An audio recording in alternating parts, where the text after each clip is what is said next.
大家好啊，我係 Larry O 啊。今日咧，我即將會分享一本故事書。呢本書嘅名咧就叫做《電車小丁在哪裏》，作者劉清華、林建才。我哋而家開始啦。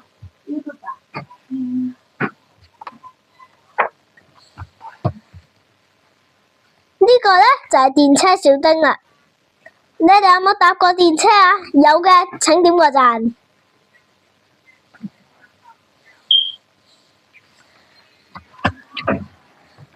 早喺100年前啊，小丁咧就個太爺爺咧就係已經嚟到香港啦。每日沿住啲路軌啊，喺島上面慢慢咁樣散步。嚟到今日，小丁依然係每日出發，從今朝6點開始就叮叮叮叮，一直忙到午夜。但係咧，小丁覺得越嚟越唔開心啊！我點解唔係計程車啊？每日翻山過海，唔需要俾人韞喺島上面。如果我變咗一架雙層巴士都好啊！天氣太熱啦，就呼呼地吹出冷氣啊！哇，幾涼啊！如果我係一架列車，我就真係太好啦！每日出去遠行，睇晒全世界嘅日落。不過我只係一架老掉牙嘅電車，追唔上時代嘅步伐，慢吞吞度喺度叮叮叮叮，甚至掉個頭啊，都要請人幫手啊！大概冇幾耐我就要俾人淘汰啦，係咪啊？小朋友覺得係嘅，請點個讚；唔係嘅就訂閱我嘅頻道。唔係啊，佢哋又係泄氣又係傷心，小丁就終於病咗啦。呢一日，島上面嘅人呢等咗好耐，小丁呢都係冇出現過。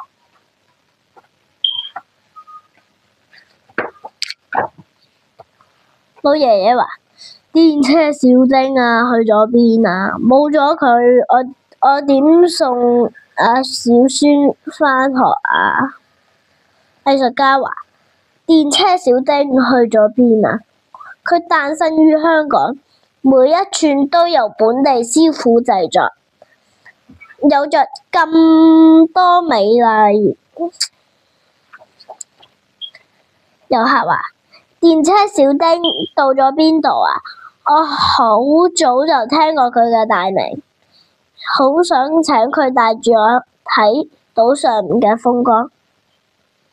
小朋友，請問你哋有冇去過香港島啊？見過啲乜嘢啊？見過喺評論區話俾我聽啊！就連馬路兩邊嘅大樹都喺度沙沙咁問：電車小丁去咗邊啊？佢每日唱住歌喺我哋身邊，從來都冇噴過少少難聞嘅廢氣。小丁係我哋嘅好朋友啊！周圍都冇小丁嘅蹤影，啲人呢就係沿住路軌度行下，終於喺盡頭嘅好高嘅牆之後揾到咗小丁。小丁呢一喐都唔喐，好似係瞓着咗啦。隔住一道高高的牆，點樣先可以叫醒小丁呢？大家開動腦筋，諗咗好多辦法。你哋估下得唔得？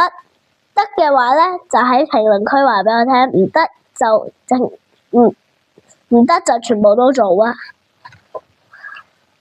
最後佢將好多心裏想講嘅嘢掛咗喺氣球嘅上面，放咗去半空。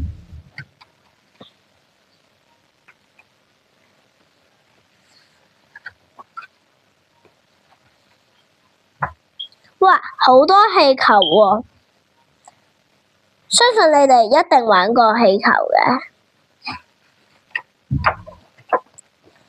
小丁收穫咗好多愛，再次充滿力量。叮叮叮，電車小丁出發啦！今日嘅故事就講到呢度，再見。